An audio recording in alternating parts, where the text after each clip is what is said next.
Hello, folks. Welcome back. Welcome back. Welcome back to another show, another real life real estate investing show where we talk about real life real estate situations, but we bring you real life real estate solutions. I'm your host, Glenn Glasper, affectionately known as Mr. Dollar Out of a Dime.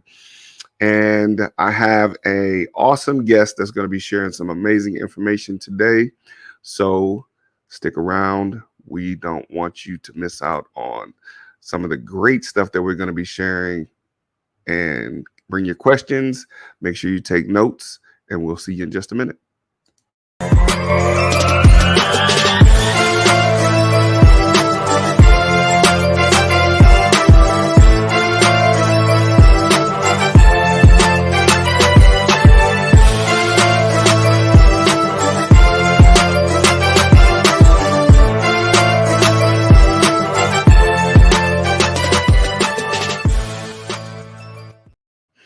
All right, welcome back, folks. Again, this is Glenn Glasper, affectionately known as Mr. Dollar Out of a Dime. This is the Real Life Real Estate Investing Show. Thank you all for joining. For those of you that are tuning in for the first time, drop a comment below and let us know where you're tuning in from. And you got questions, go ahead and ask your questions. We'll be communicating with you all today. And again, thank you all for joining us on the show today. And my guest today, again, is Mr. Derek Dombeck. I want to make sure I'm saying that right. He'll get me if I don't when he comes in. Derek has an extensive background of real estate experience. He's been in real estate, I want to say, about 2 decades, and he is doing some amazing things. He's got a cruise that I want to make sure he shares with you all as well. His expertise ranges from creative deal structuring, private lending, wholesaling, flipping, all the things that we do in real estate. And I'm going to bring him in and let him share a little bit more about what he's got going on. Derek, are you with us? I'm with you. Derek, thank you for joining me. Thank you again for taking the time out today to share with our audience some of the great stuff that you got going on, man. So I know some people that are going to probably chime in and ask some questions, but I got some good questions to ask you as well. So tell the folks, for the 1 or 2 people that may tune in that don't know who you are, give us a little bit more background of who you are and a little bit of what you do. Yeah, I mean, I'm just a Midwest guy from Wisconsin. You know, my background, I started out just a construction worker with a PhD, a public high school diploma, and a hell of a work ethic. You know, and That's usually all it takes. for sure. We started, like you said, 2 decades ago, 2003, and learned a lot of hard lessons. Initially, we were buy and hold investors, like many. We were buying in our local area, and then we got involved in Florida real estate in the mid 2000s, and 2007 lost it all. So it was really a fun time in my life. But Wow. what I really learned from that, though, Glenn, was uh, we had zero control over our business.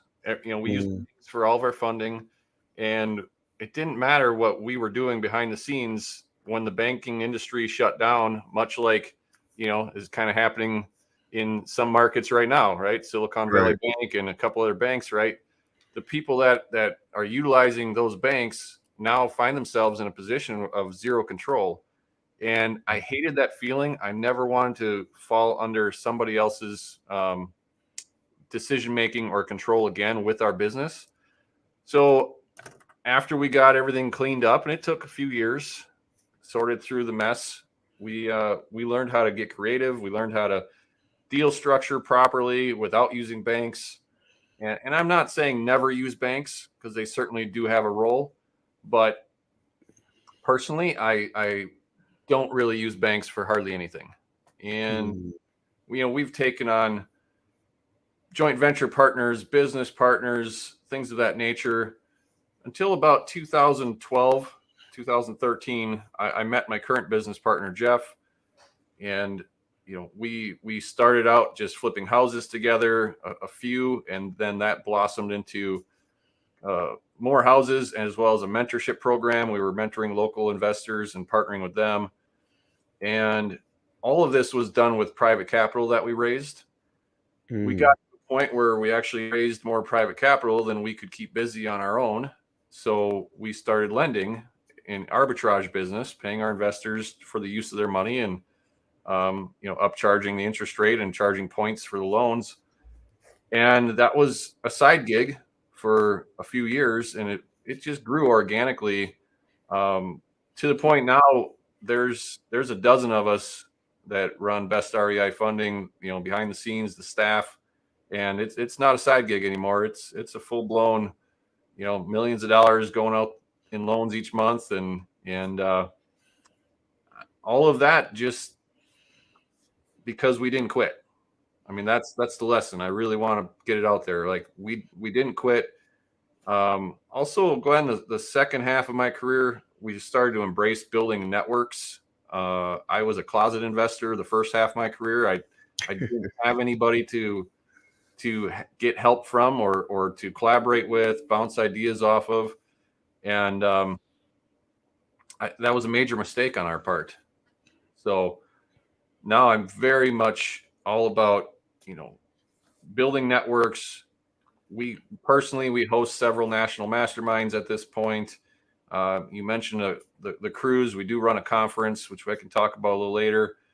And this is all in an effort to grow internally, ourselves on a personal level and our business as well. Great stuff. Great stuff. So, in losing it all, some people may not really grasp what you said in that and what you learned, and you didn't give up. Like, that's a major part of what most of us have gone through as it relates to being in business for that time. People nowadays hear the business of real estate investing and they think it's something that you can just jump in and make a whole lot of money and have a great time. And what does it look like to lose everything and stick with it and come back again? Like, can you give us an idea of what that process looked like for you? At the time, I didn't really know, right? We were just making it up. Now looking back, I certainly see things that were turning points. The first turning point was 2007 when everything started crashing. I had 8 properties in Florida. We had 19 doors total at that time. So 8 properties in Florida. We had some duplexes and other rentals in Wisconsin. And everybody was trying to blame somebody else. There was class action lawsuits. I mean, you name it. And was there some fault with mortgage brokers and appraisers and things of that nature? Sure. But I wasn't going to point the finger. At the end of the day, I was the one that signed on the dotted line for all of those loans. I did the deals. The deals made sense when we did them. Over leveraging. We didn't know what we didn't know. And I feel like there's a lot of people in that scenario right now today as the market's starting to shift. But what I did different was I started reaching out to all of my lenders, contractors, everybody I did business with, and explaining to them what my plan was to get out of it. So our local properties in Wisconsin were fine. They cash flowed, they covered themselves. They were on, commercial loans that had 3 to 5 year balloons. So I got a meeting with the bank president and my commercial loan officer, and I was dealing with 3 smaller community banks at the time. So I got meetings with every one of them, and I sat down. I told them the exact, plan to get out of it, as well as how we got into it. And one of those 3 local, regional banks continued to conduct business with me and give me loans, even though I was in foreclosure on 8 other properties in Florida. So the first lesson was take responsibility, hit it head on, go be honest with people, and form a plan. In doing that, I started to realize that as I was interacting with people and learning how to negotiate, I saw a pattern. And I started to take notes, and it might not have been physical notes on paper, but just mentally in every social interaction that I was in, where was the turning point? So over a period of 2 to 3 years, I really immersed myself in studying sales and negotiations from anywhere that I could get it. Because I needed that. I had to learn how to, create the deal structure, but you don't find creative deals. You build those. Build them out of conversations with people, right? So I'm pretty passionate about new people, whether you're just getting started today or you've been in this business for 20 years like me. Nobody, in my opinion, spends enough time on learning how to actually talk to people. Wow. The gurus want to sell you a training program to wholesale properties and make $10,000 a month wholesaling. Except if you don't know how to actually talk to people, you aren't going to be successful in wholesaling or as a landlord or anything, right? Like literally every day we are negotiating from the time we get up in the morning till the time we go to bed at night. And it might just be with our spouses, our kids, contractors, everybody. And you can probably hear the tone in my voice. I'm pretty passionate about this because I think it's a huge mistake that most people make. Derek, I could not agree with you more. I want to.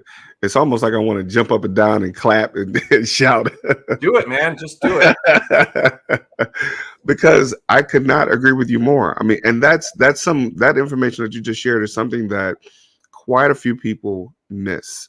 I mean, even when you talked about the gurus wanting to sell you a program, and a lot of the people overlook the vital importance of knowing how to talk to people and negotiating, right? That's a major, major, major key, right? One of the other things is knowing the numbers. There's so many different programs that I've bought and just to review that talk about how to get the check. And in that how to getting the check, none of it includes knowing the numbers and learning how to negotiate, right? So those things are very, very, very important. So I want to ask, how did you get started in the business of real estate investing? What did it what did you were you like me, one of those, saw one of the late night gurus and thought that this is something that you could do? Well, 2003 probably wasn't, the late night gurus weren't really all that much around that time. They were. Okay. Absolutely. No, it actually started with Carlton Sheets years ago. Yes. that was my go-to guy. Yep. Cassette tapes, and for anybody that's younger than 35, don't even know what cassette tapes are. And that wasn't actually what got me started. It was the first thing I ever bought. I saw it on TV, and that led me to buy a house right next door to where I grew up, a little fixer house.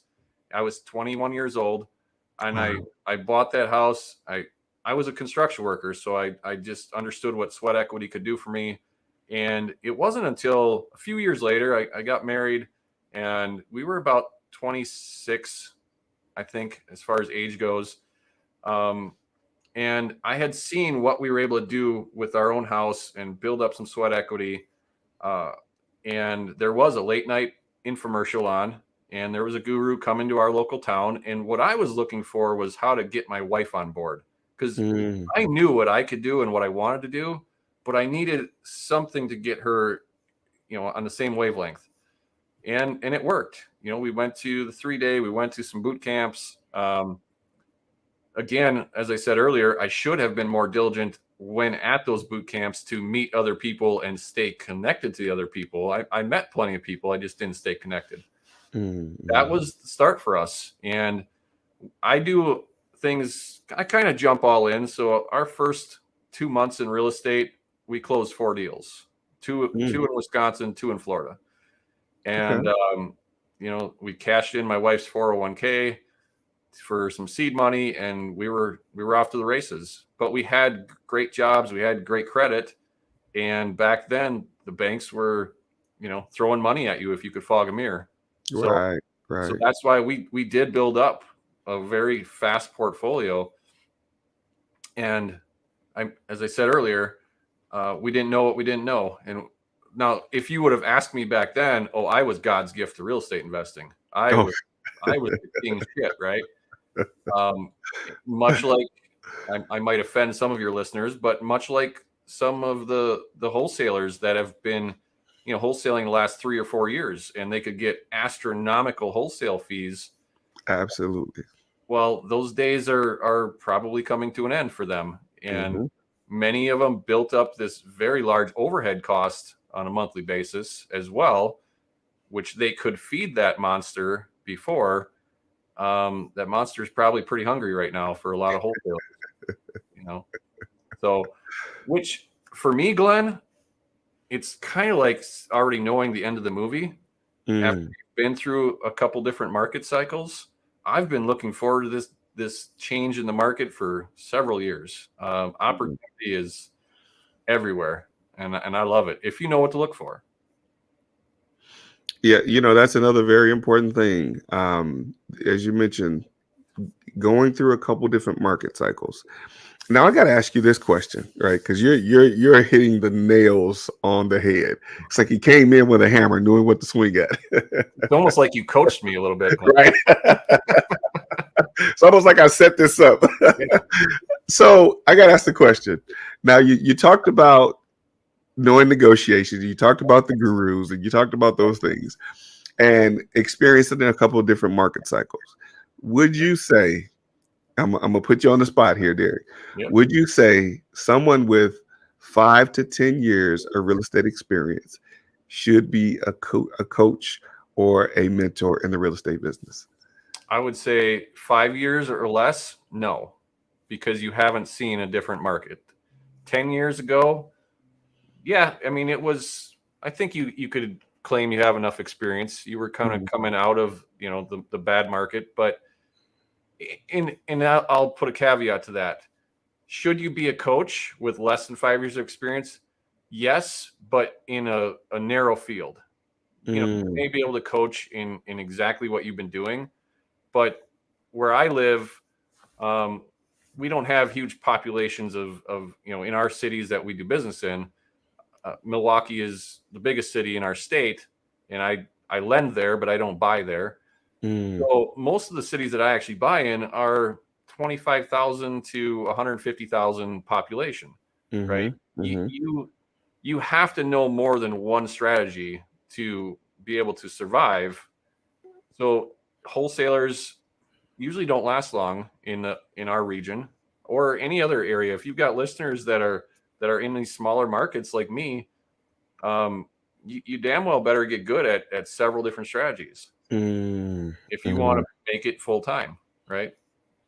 So I see these people, in our area, and I travel the country a lot. I go to a lot of different events, and I meet people all the time that want to claim that they're coaching and mentoring, and it doesn't take long to ask them less than 3 questions and find out they're really not qualified. That's just my feeling, right? And you're absolutely right. I get that. And as you mentioned, well, what I've come to understand is that if people haven't experienced some level of adversity and I would say in any business, but specifically real estate investing, if you haven't experienced some type of adversity, yeah, I mean, it doesn't have to be a major situation, but some level of adversity where you probably stumbled and made some mistakes and then were able to recover and learn from those mistakes, then that gives you the ability, in my opinion, or the qualification to be able to teach.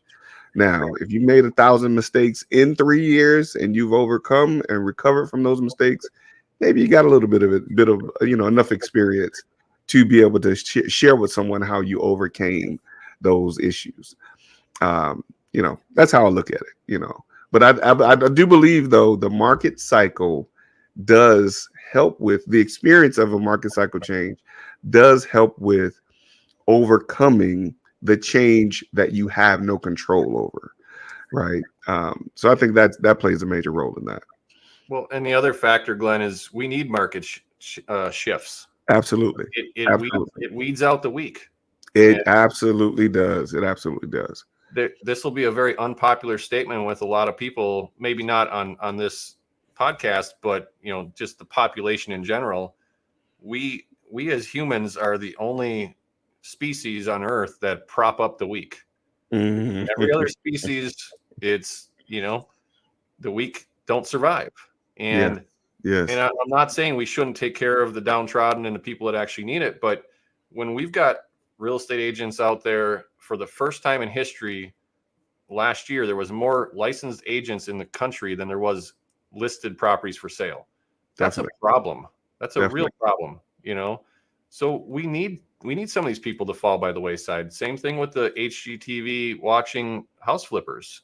You know, Yes. at the end of the day, I don't want to see anybody suffer, but it does come down to the strong survive in business. That's true. This is true. And again, it gives us, it helps with the perspective of what can happen in the market cycles, right? A lot of people don't expect, I mean, like you said, the last few years, there were more licensed agents than there were listed properties. And there were a lot of listed properties, by the way. Right. Um, but in those last few years, there was a wave, just like you. I thought I was God's gift to real estate some years ago because I fogged up that mirror so many times. And I hadn't experienced a situation where I couldn't get funding. I hadn't experienced a situation where, now you mean I got to come to the table with $30,000 to close this deal? That wasn't my experience. Lenders were just giving me money because I was doing consistent business. And now they're like, you got to have some skin in the game. And most people don't understand having to overcome that type of experience and still be able to consistently do business over time. So it's a great, I believe it was a great lesson to have learned and a great part of the experience that's necessary to be able to show other people that it's possible for them. So with that in mind, I got to ask, what is one significant personal life change that you've had to overcome? Oh, there's been many, but on the business side, being a deal junkie can cause a lot of problems. Just with relationships and marriage and kids. I've seen, and a lot of this, Glenn, comes from our experience now hosting masterminds. Right, we've got these tight circles of people where they're very, we're all very close with each other now. We talk about everything. It's a very intimate conversations. And what I see from most is we all get caught up in our businesses and trying to grow this big, massive business. And usually our personal lives or our health is the thing that suffers. And I was no different. I would answer the phone 24 hours a day, 7 days a week, because God forbid I don't, take a phone call and I miss a deal. And, we often will tell ourselves that we're doing this for our family when in fact we're doing something to our family. Wow. So for me, 8 o'clock at night, and I'm supposed to be spending time with my children and my wife, and I'm telling them to shush or be quiet because daddy's on the phone. That was a room of my peers that absolutely kicked me in the teeth as my wife was sitting next to me crying, saying, Wow. we don't want more stuff. We want you. We want time with you. So that was I told you before we started the show, I'm an open book, and I will openly admit that to anybody and everybody that's listening. Something as simple as that took me 15 years before I got it kicked into my head. And it was in a mastermind setting that it happened. That seems like super common sense, but I would challenge that the majority of people listening to this show probably have the same problem. Absolutely. And what I realized, Glenn, is when we set office hours and we stopped being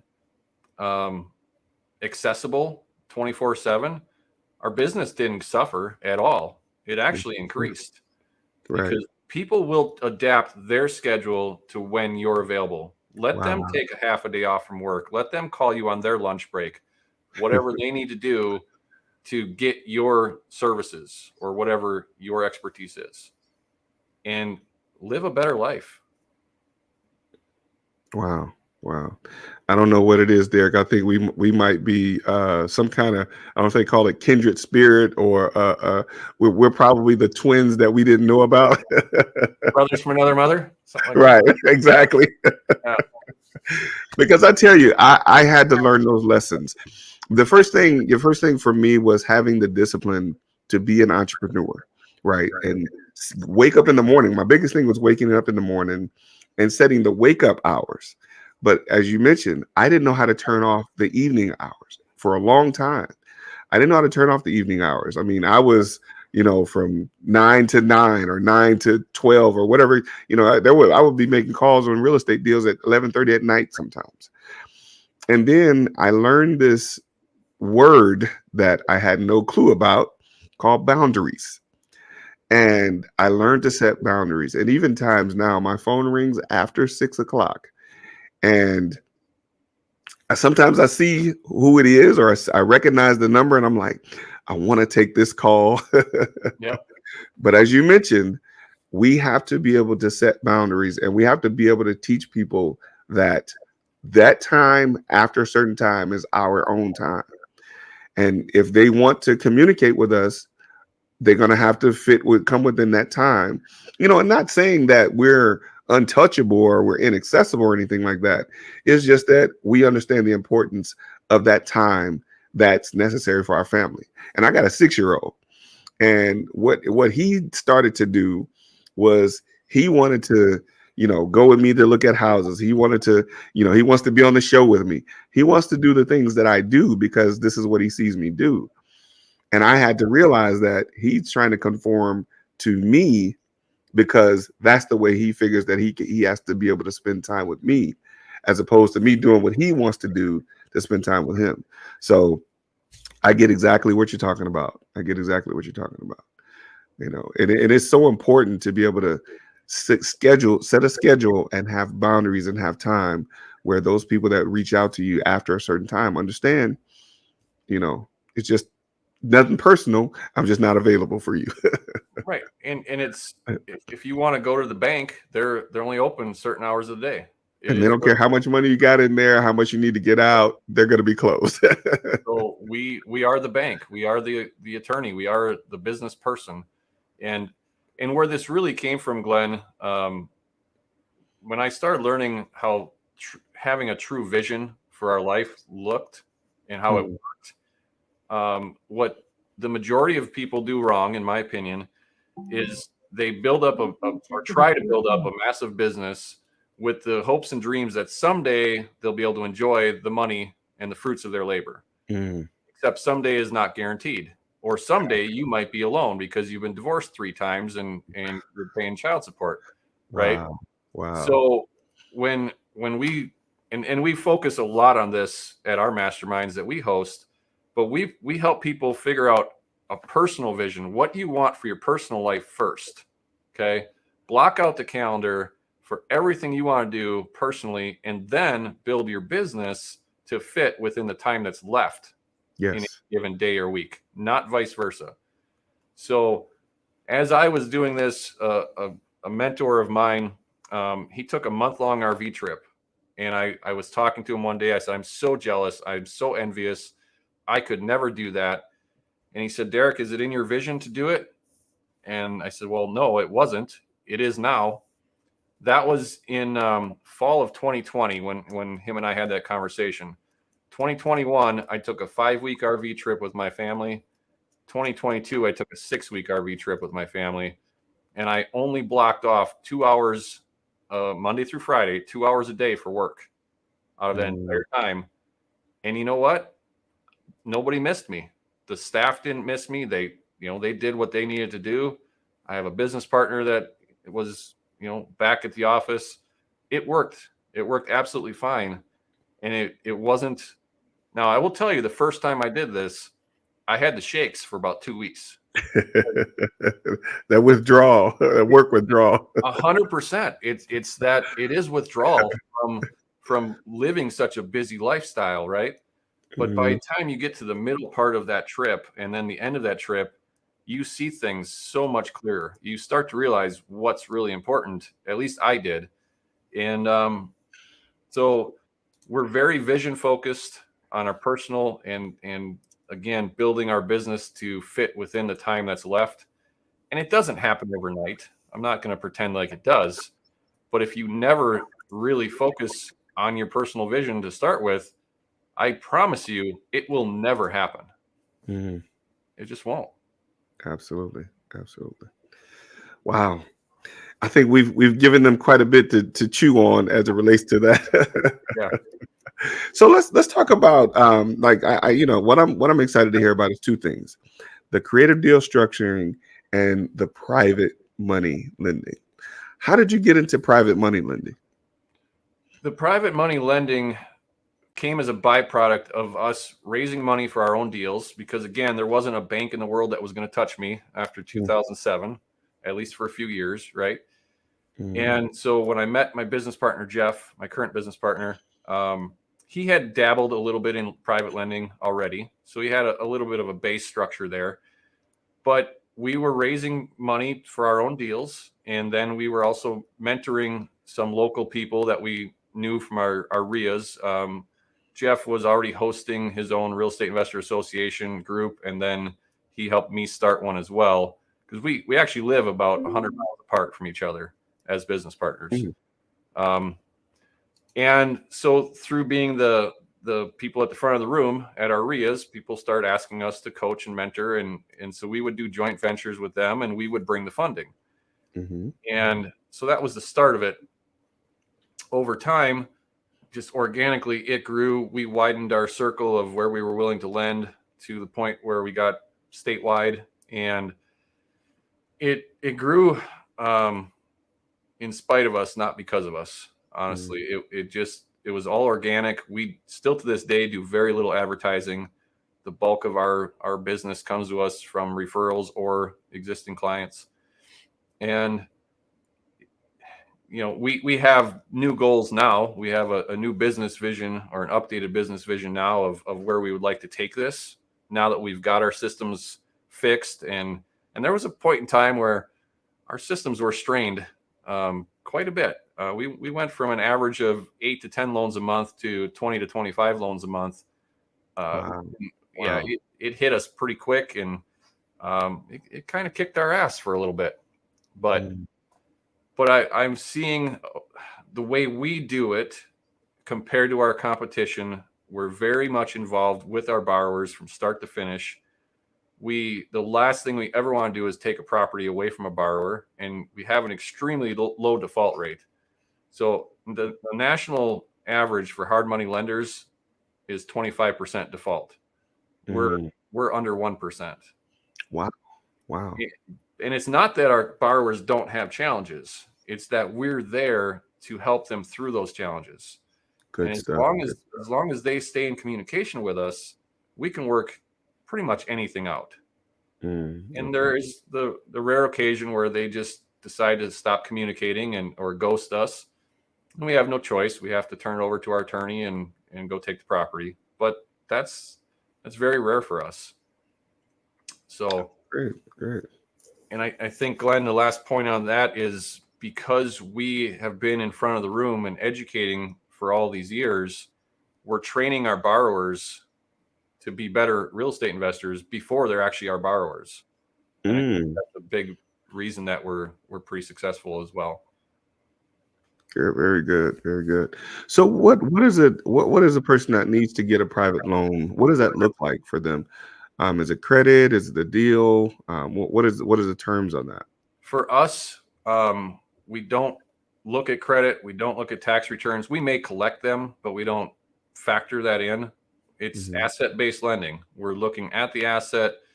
We'll lend up to 70% of the after repair value. We also are different because we designed the company. We named it Best REI Funding for a reason. We truly want to be considered the best in the customer service aspects of private lending. We don't make our borrowers make monthly interest payments. We let it accrue, which most of them love. Currently, if somebody can buy a property and rehab it for less than 70% of ARV, they can come to the table with zero money out of their pocket. Wow. That's very hard to find.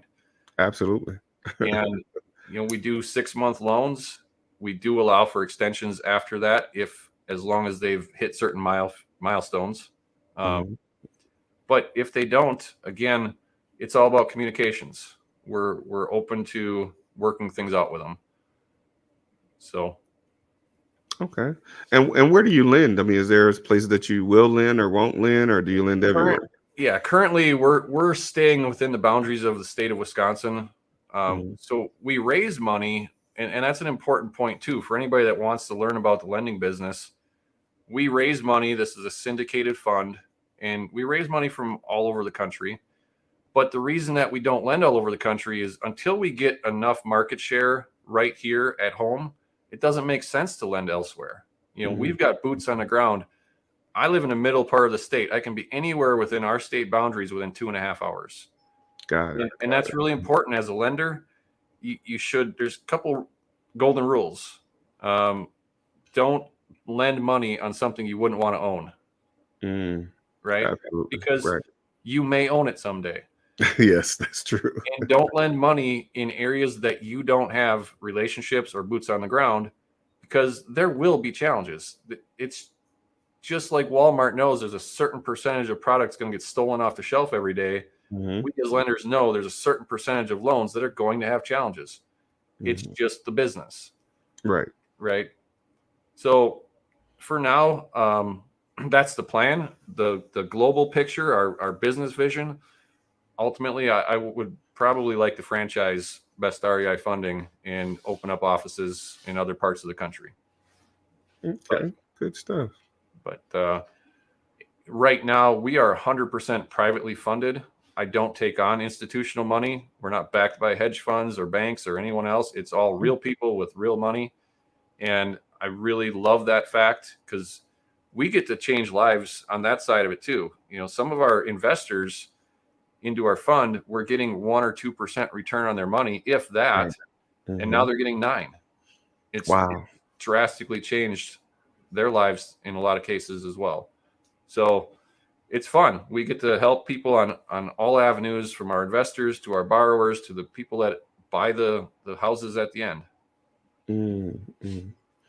Well, let me know when you're ready to loan in Detroit because I do quite a bit of business in Detroit. That's where I'm originally from. Okay. So when you're ready to loan in Detroit, let me know. Uh, It might be a few weeks. a few weeks. No, it'll be a Okay. lot, I was be a gonna lot say, wait longer. a minute. Yeah. Say a few weeks. We need to get started now then. No, that's good. That's good. And I'm not very familiar with Wisconsin. I know a little bit about it. I have some relatives over there. I've been there, well, actually through there once years and years ago. Um, but It's I've heard some good stuff about some of the areas there. the key points on the lending side, or just the upper Midwest in general. Michigan and Wisconsin very similar as far as our climate and the industry that's there. Hmm. I mean, they Hmm. could be twins, right? Yeah. So Detroit's going to be very comparable to Milwaukee, and then the rest of Michigan has got a lot of the smaller cities and smaller towns. So Hmm. all of that is very identical.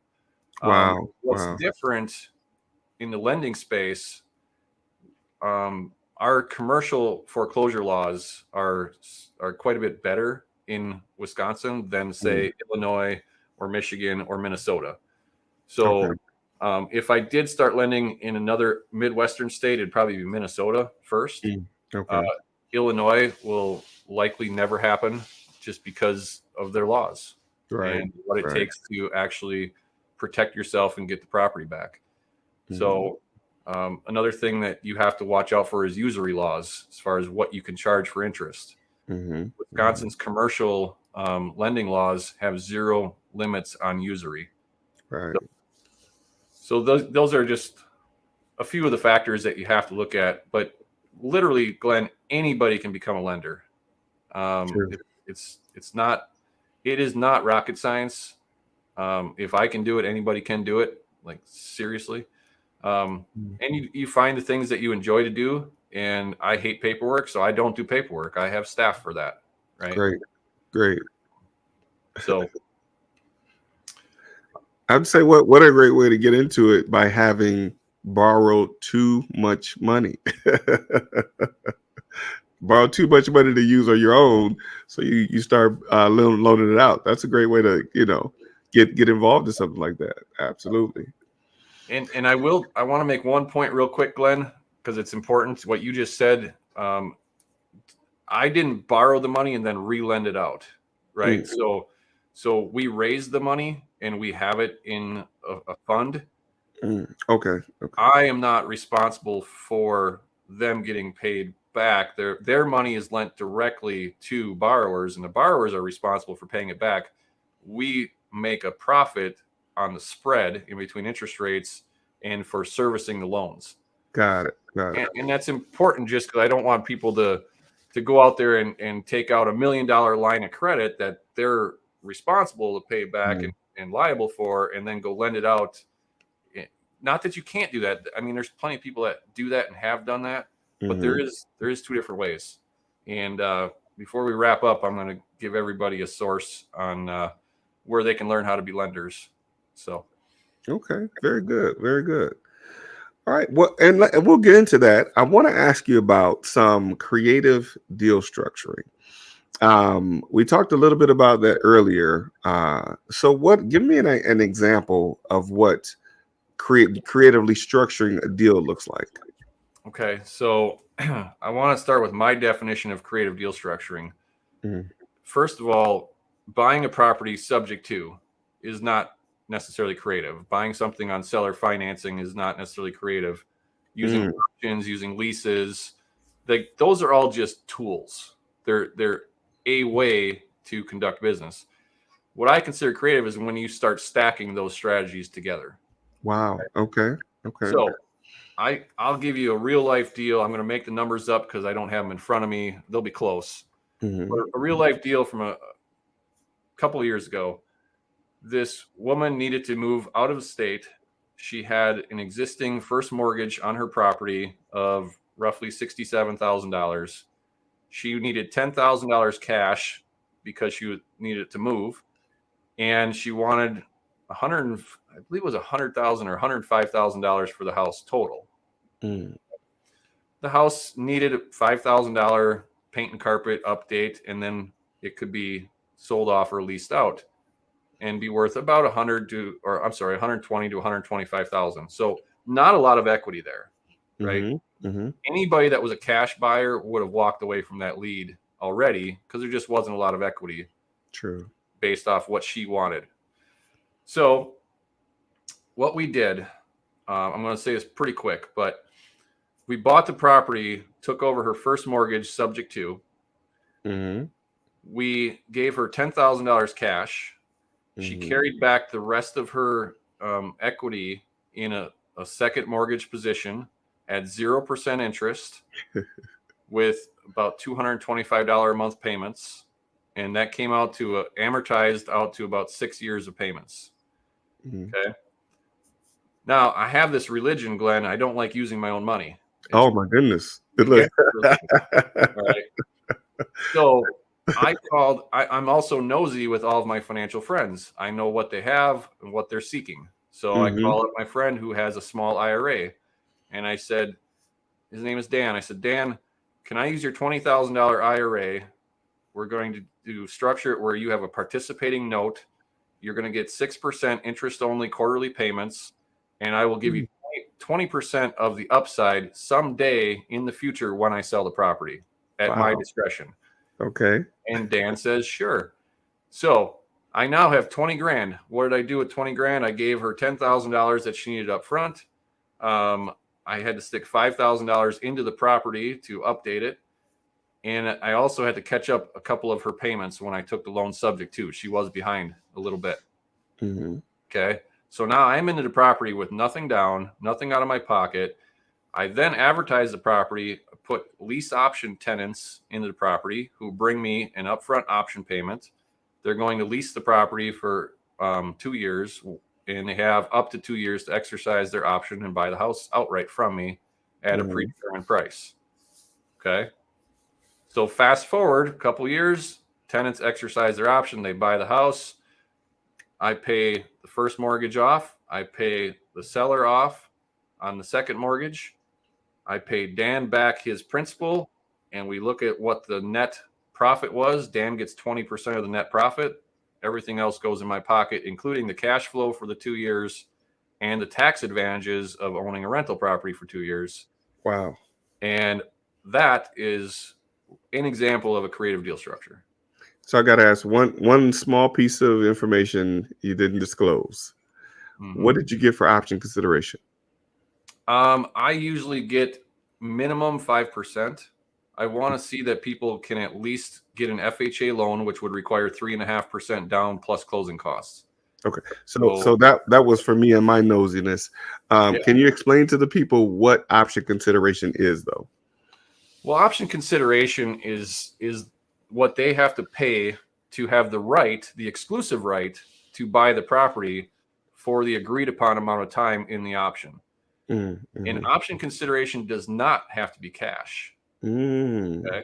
Wow. So Talk about creative deal structuring. Well, in a lease option, if I'm the one giving the option, I want cash. If I'm the one getting the option in a completely different deal structure, I've taken an option to buy a property. Okay. So another quick example, there was a waterfront house. Wisconsin's got a lot of recreational area, a lot of lakes, and everybody wants a second home or a cabin on the lake. So there was a divorce situation that this lead came to me because I actually sold this woman's father a house like 8 years prior, a flip house, and built rapport. He really enjoyed the experience. So then when his daughter had a challenge, he said, call Derek. That's a good thing, right? Right. Absolutely. So husband and wife going through a divorce. They both had already moved out of the house into their own apartments. They now have, two rents. They've got a mortgage. They can't afford the mortgage, and the house is in disrepair. So it's not going to sell very quickly. But what they owed on the mortgage was more than what I was willing to pay in cash. So I said, okay, here's what we're going to do. I'm going to rent the property from you. I'm going to start paying rent to you. His mortgage was $1,100 a month. We agreed upon $600 a month in rent. And why 600? Because I asked him, what would you like to get? What would help you? Would I have paid him $1,100 a month? Absolutely. But he asked for $600, and that's what I gave him. Wow. Okay. Wow. So I had 1 year to fix up the property at my discretion and at my expense. Whatever I deemed necessary to make that property sellable, I could do. The lease is what gives me the use of the building, right? Right. The option is what secures my right to purchase it. So we stuck about $6,000 into the property out of pocket, but my option consideration was written up in the option as $0 up front. I would maintain the property in at least its current condition or better. I would pay the utilities via my lease. And so he didn't get any money up front. The option consideration was my labor, my work, my Wow. Okay? So we stuck $6,000 into the property. I took a $4,000 hot tub off the property and brought it to my house, and a $2,000 refrigerator that was 6 months old. Took that out of there, took that to my mother's house. Wow. So, Okay. so I'm really all in, almost nothing. And then we put it on the MLS. We listed it for sale. Now, this is important. I always get power of attorney when I have an option to purchase somebody's property. Okay? Wow. Yes. And here's the reason. As power of attorney, I can list that property on his behalf. Yes. And I can sell it, and I can get paid at closing to get rid of my option, right? They're buying my option out at closing. But I never actually exercised my option. I sold it as right. is. And the way I do that, and almost nobody talks about this, Glenn, I don't record my options. I actually record a mortgage securing the option. Okay. Okay. So at that closing, because think about, any buyer that's using financing that has seasoning requirements, right? I can't double close. I can't exercise my option and then sell it Absolutely. 10 minutes later. Their loan will get denied. That's why Mm, I can sell it as power of attorney. How do I get paid? I get paid as a mortgage payoff at mm, closing. It does not wow. trip up any underwriting with their eventual the end buyer's lending. Good stuff. Good stuff. Now, what happens in a scenario like that? Um, in a scenario like that, Kendall says you need to come see him. All right, Kendall, you have to tell us why. You have to tell us why. Kendall, you'll have my email address when this is done. You can hit me Right. up. So in that scenario, you create a, I mean, and for the viewers that are watching, I want to make sure they understand. You create a mortgage note for them to sell you their house. Okay, so one thing you said was incorrect. It's not a mortgage note. It's a mortgage or a deed of trust, depending on your state. Okay, got it. Okay, So a mortgage or a deed of trust is nothing more than a security instrument. absolutely. Typically, it's securing a promissory note, but it can secure an option. It can secure a lease. It can secure anything. It's just Wow. pledging the property as collateral in case the agreement goes sideways. Okay. Right, right, right. Well, I And don't want to record my option for two reasons. Number one, options have been known to get missed in title searches. definitely. And if that property gets sold and the option gets missed, what is the likelihood I would ever get that sale reversed? Right. Slim to none. Like I can file a lawsuit, I can go against title insurance, I can do all that, but I'm never going to get the property. Right? They're going to Right. give me a money judgment, and then it's going to be on me to try and collect on the judgment. If I have a mortgage securing the option and they try and sell it to somebody else, go ahead. I still have a right to foreclose because I have a mortgage. Definitely. Okay. Yeah. So that's huge. And I've gone toe to toe with attorneys on this. And remember, I've got a PhD, big public high school diploma, and I have to educate all these attorneys every time because they say, well, why should my client do that? Why would they give you a mortgage securing this agreement? And I say, why would they not? Are they planning on backing out of our agreement? Mm, mm-hmm. Mm. And then I just shut up and wait for them to answer because they can't answer. Right. Wow. Wow. So that's the fun use of a mortgage. And then also, if we could have did a whole hour on this topic, Glenn, but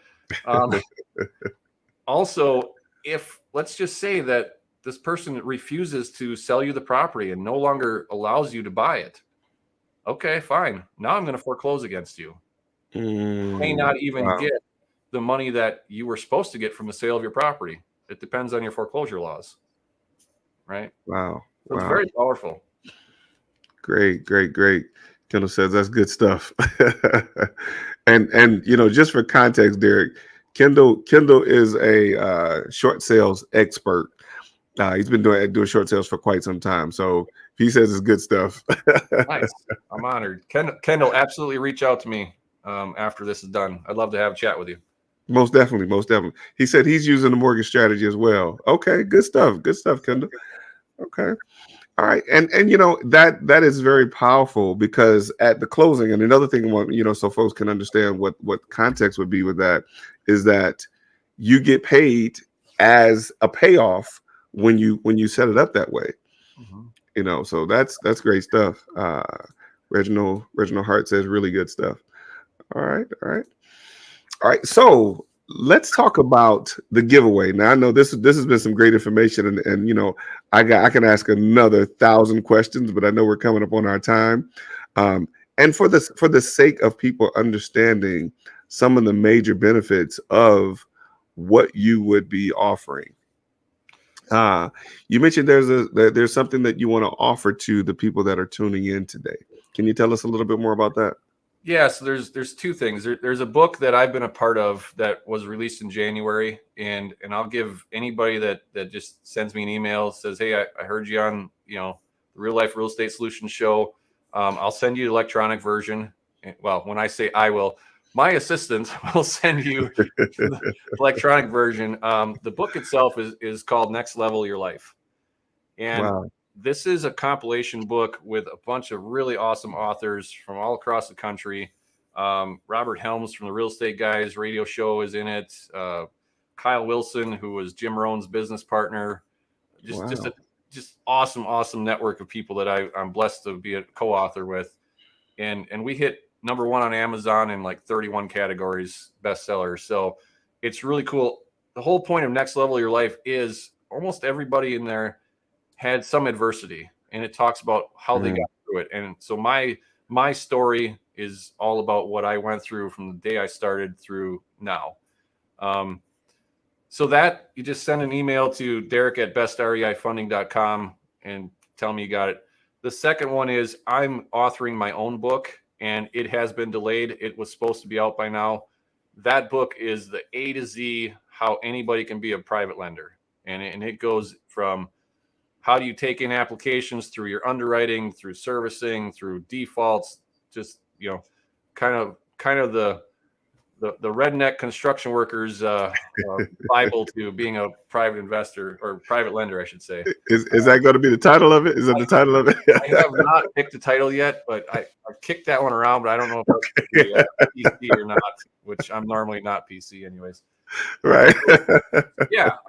Whenever that book comes out, anybody that sent me an email about the Next Level Your Life book, I will absolutely send the second book to you. Same thing, electronic version to your inbox whenever it's available. So I'd love to do that. Great stuff. Now, we also talked about this cruise and the mastermind. Can you tell us about the mastermind and what comes with that, and how do people get involved in those? So the cruise itself is an annual conference.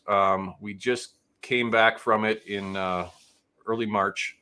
The next one is already being booked. It's going to be March 9th, 2024 on Royal Caribbean Symphony of the Seas. It's going to be an 8-day cruise down to Aruba and a couple other islands down there. The important part is it's a advanced strategies and networking event. Okay. I don't bring in selling speakers. All of my speakers, we usually have 8 to 10 really high level speakers. They are there on their own time, their own dime. They're not selling from the stage. It's pure content. We have conference for half a day on the days that we're cruising at sea. The days that we're in port, we don't have conference at all. And then evenings we get together for kind of an open town hall session, more interactive. But it's really high level. I don't advise brand new people to go because they may be a little overwhelmed. You're welcome to come, but I'm just open about it. It's for really kind of going like higher level, like some of the stuff we just talked about the last 15 minutes. Got it. So the website for it's called the Generations of Wealth. It's GOWvoyage.com.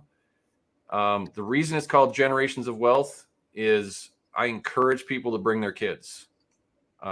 This last conference, I think we had 16 or 17 kids there, and it's there for them to start to build their own network. I said earlier, that was one of my bigger mistakes, right? My 3 kids have a network of other friends from around the country who have parents that are freaks like us, right? We don't conform to normal things that they hear in school. So I really want people to bring their kids. There's no charge. The kids can sit in on as much or as little of the conference as they want. It's been really awesome. And the masterminds were an offshoot of the conference. It's a way for people to who really want to have that tight-knit network on a semi-annual basis. Each group, I have 3 groups at this point. Each group meets twice a year. We rent a house somewhere different every time. We all stay in the same house together for several days. And it's a round table session where you've got an hour and a half, Glenn, to talk about your business, your health, your life, whatever you want. And everyone else is going to pour into you, feed into you, and help you in any way they can. Wow. So anybody that wants to learn more about that can go. It's called the Circle of Trust. So REICOT.com, which stands for Real Estate Investor Circle of Trust. Okay. We'll make sure we add that in the comments so people can get that information. Yeah, and I don't have a lot of openings. Actually, our next mastermind is going to be in Puerto Vallarta, Mexico, end of April. So I've got like 1 or 2 spots because these are small. I mean, this is maximum 18 to 20 people. So, Okay. mostly because it's hard for me to find a house big enough to get more than that, but it's kept real intimate, you know. Great. Great. Great stuff. And the next one is happening. When is the next one happening? I don't. I think I missed that part. The Mastermind Circle of Trust. The next one is in April. Okay. The next cruise is in March of 2024. So that's off. But it is there's early bird pricing right now, and it's getting booked. So Okay. Okay. All right. All right. Derek, listen, great information. Thank you for joining us today. And I want to look into that REI Circle of Trust and see about joining you in April, depending on the dates again. But listen, you've given us some great information, and I will encourage Kendall to reach out to you as well, because he's definitely a good resource as well to be connected also. And if anyone is looking for funding in any area of Wisconsin, right? yeah. Okay. Certainly reach out to Derek at Best REI Funding. And is there anything else you want to share with the folks before we get out of here? Well, if anybody's looking to invest, I'm always raising money. So selfish plug. Reach out to me for that too. Most definitely.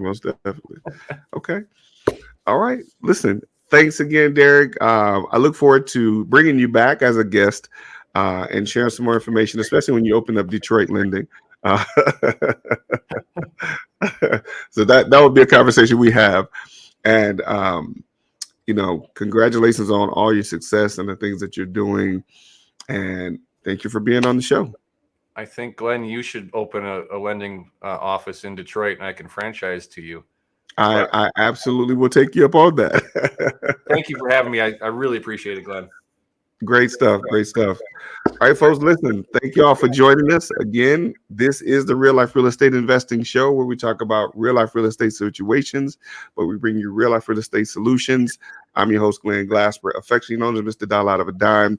And listen, for those of you that are watching this, don't forget to tune in on tomorrow at noon. Real life real estate investing is going off script. We'll be on script, but we're going off script. So that'll be Real Life Real Estate Investing Uncensored, where not only do we talk about real life real estate solutions, but we talk about a whole lot of real life real estate crazy stuff.